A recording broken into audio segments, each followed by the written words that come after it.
শেখ হাসিনাকে ফেরত চেয়ে নরেন্দ্র মোদী বরাবর চিঠি, ক্ষিপ্ত হয়ে কঠিন হুঙ্কার দিলেন নরেন্দ্র মোদী। 15ই আগস্ট খালেদা জিয়ার জন্মদিনে দেশব্যাপী দোয়ার আয়োজন বিএনপিকে কঠিন হুমকি হাসিনার।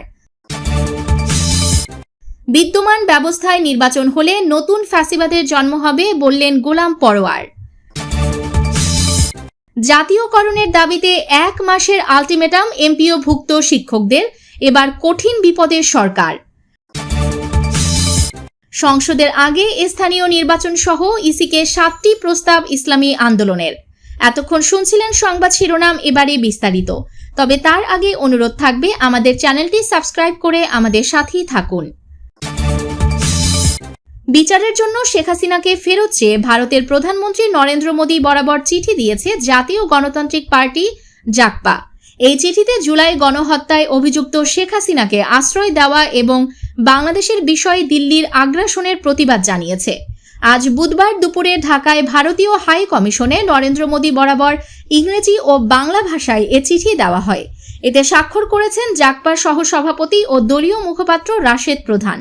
হাই কমিশনের সামনে পৌঁছলে কোনো কর্মকর্তার সামনে না এসে ডিপ্লোম্যাটিক সিকিউরিটি ডিভিশনের অতিরিক্ত উপ পুলিশ কমিশনার তালাত মাহমুদ শাহান শাহের মাধ্যমে চিঠি গ্রহণ করেন। চিঠিতে ভারতের প্রধানমন্ত্রীকে সম্বোধন করে বলা হয়, ভারতের জনগণকে ৭৮তম স্বাধীনতা দিবসের অগ্রিম শুভেচ্ছা। আপনাকে মনে করিয়ে দিতে চাই, 1971 সালে মুক্তিযুদ্ধের সময় বাংলাদেশ ভারতের সঙ্গে কূটনৈতিক যাত্রা শুরু করে, যখন ভারতীয় বাহিনী বাংলাদেশের প্রায় 4 বিলিয়ন মার্কিন ডলার সমমূল্যের সম্পদ লুট করে। শুরু থেকেই ভারত বাংলাদেশকে একটি করদ রাজ্য হিসেবে দেখতে চেয়েছিল, যা আমাদের সার্বভৌমত্ব ও স্বাধীনতাকে ক্ষতিগ্রস্ত করেছে। চিঠিতে বলা হয়, দীর্ঘদিন ধরে ভারত দুই দেশের মধ্যে প্রবাহিত 54টি অভিন্ন নদীর পানির ন্যায্য হিস্সা থেকে বাংলাদেশকে বঞ্চিত করেছে। অবৈধভাবে ভারত বাংলাদেশের কিছু অংশ দখল করে রেখেছে। উপরন্তু ভারত তার নিজেদের সুবিধার জন্য বিভিন্ন সময়ে বাংলাদেশের মধ্য দিয়ে ট্রানজিট রুট ও করিডোর ব্যবহার করেছে। এসব কিছুর উপরে রিসার্চ অ্যান্ড অ্যানালাইসিস উইং এবং ভারতীয় সশস্ত্র বাহিনী অনুমোদিতভাবে বাংলাদেশের প্রশাসনে হস্তক্ষেপ করেছে। এটি একটি অনৈতিক কাজ, যা আপনার দেশের জন্য লজ্জাজনক। 15ই আগস্ট খালেদা জিয়ার জন্মদিনে দেশব্যাপী দোয়ার আয়োজন বিএনপির। বাংলাদেশ জাতীয়তাবাদী দলের চেয়ারপারসনের সাবেক প্রধানমন্ত্রী বেগম খালেদা জিয়ার 80তম জন্মবার্ষিকী শুক্রবার 15ই আগস্ট। এ উপলক্ষে ঢাকাসহ সারা দেশে দলীয় কার্যালয় এবং মসজিদে মিলাদ ও দোয়া মাহফিলের আয়োজন করা হবে। বিএনপির সিনিয়র যুগ্ম মহাসচিব অ্যাডভোকেট রুহুল কবির রিজভী স্বাক্ষরিত সংবাদ বিজ্ঞপ্তিতে বুধবার এ তথ্য জানানো হয়েছে। শুক্রবার বেলা 11টায় রাজধানীর নয়াপল্টনের বিএনপি কেন্দ্রীয় কার্যালয়ের নিচতলায় মিলাদ ও দোয়া মাহফিল অনুষ্ঠিত হবে। সেখানে বিএনপির সিনিয়র নেতারা উপস্থিত থাকবেন। ঢাকা সহ দেশব্যাপী বিএনপি এবং এর অঙ্গ ও সহযোগী সংগঠনের সকল পর্যায়ের নেতাকর্মী ও সমর্থকদের মিলাদ ও দোয়া মাহফিলে অংশ নেওয়ার জন্য দলের পক্ষ থেকে অনুরোধ জানানো হয়েছে।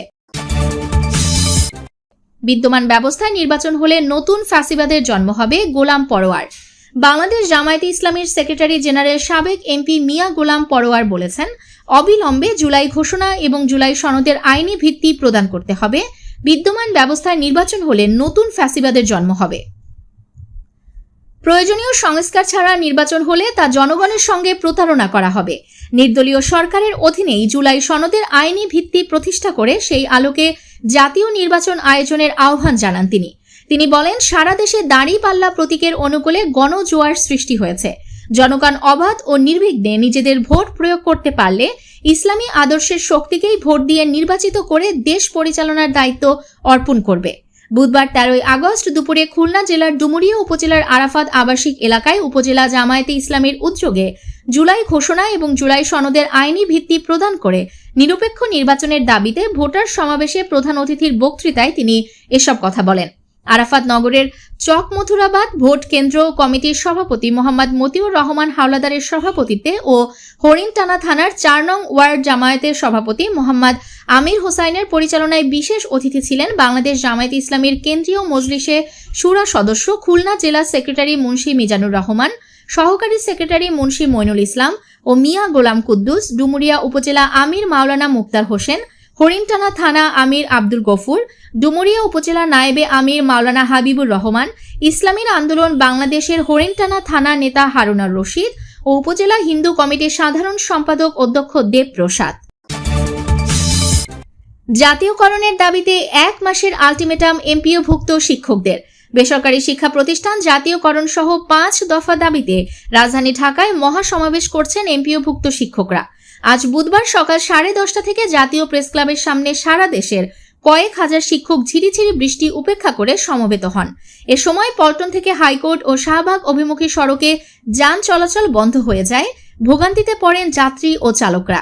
সমাবেশে শিক্ষক নেতারা জানান, পূর্ববর্তী সরকার বারবার আলোচনার পরও তাদের দাবি মেনে নেয়নি।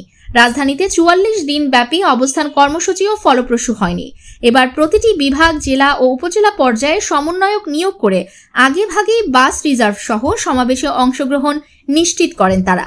প্রায় 300 স্বেচ্ছাসেবী নিরাপত্তা ও শৃঙ্খলা বজায় রাখতে অংশ নেন।